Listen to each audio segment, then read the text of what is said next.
27년 경력의 베테랑 소방관이 끝내 돌아오지 못한 쿠팡 물류센터 화재. 안 그래도 쿠팡은 그동안 열악한 노동 환경 그리고 과로사로 추정되는 노동자의 잇따른 죽음 등 문제가 적지 않았습니다. 조금 불편해지겠다. 소비자들이 쿠팡 회원 탈퇴 등 행동에 나섰습니다. 정지주 기자입니다. 모두가 기적을 바랬습니다. 20년 넘게 화재와 구조 현장을 누볐습니다.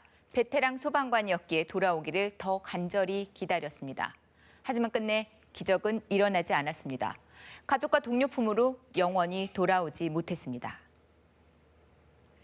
그날 일단 초기 진압이 이뤄진 것으로 보였다죠. 경기도 광주소방서에서 지원 나온 김동식 대장을 비롯한 5명이 잔불 진화에 투입이 됐습니다.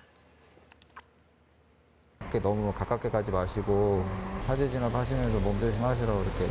그랬더니 혹시 뭐라고 말씀하세요? 알았다고 하시고 고생했으니까 들어가서 쉬라고. 하지만 갑작스레 다시 연소가 일어났고요. 대피한 대원들 사이에서 김 대장의 모습은 보이질 않았습니다.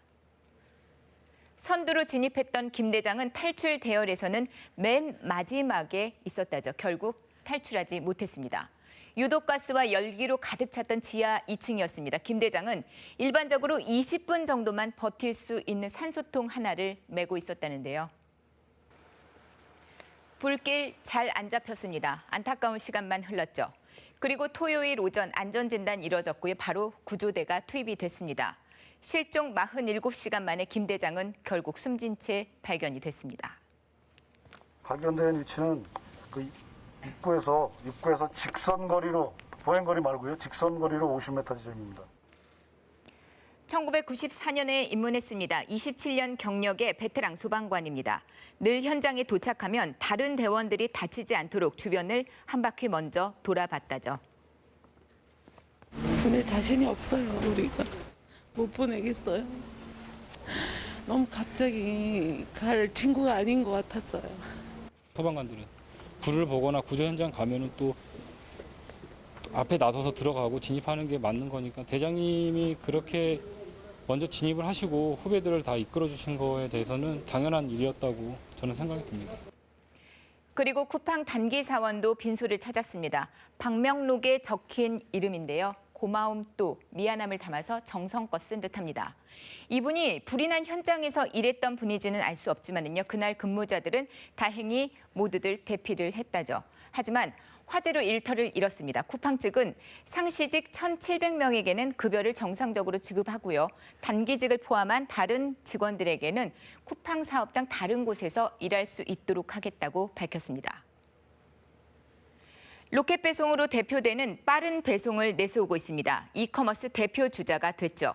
밖으로 쿠팡은 급성장했습니다마는 안으로는 노동자들에게 지나친 업무량을 강요한다는 문제가 꾸준히 제기돼 왔습니다. 과로사 대책위는 쿠팡에서 지난해 4명, 올해는 2명의 과로사가 발생했다고 주장을 하기도 했거든요.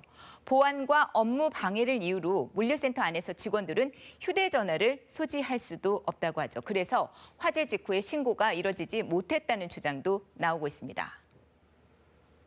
화재와 노동자 안전에 대한 쿠팡의 안일한 태도가 이번 사고 과정에서 여실히 드러났다는 비판이 나오고 있는 이유입니다.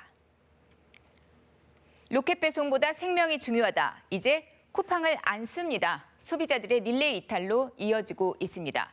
탈퇴했다는 인증 그리고 그 탈퇴 방법을 공유하는 글들이 이렇게 온라인상에 잇따랐고요. 관련 문구가 2만 회 이상 언급이 됐다죠.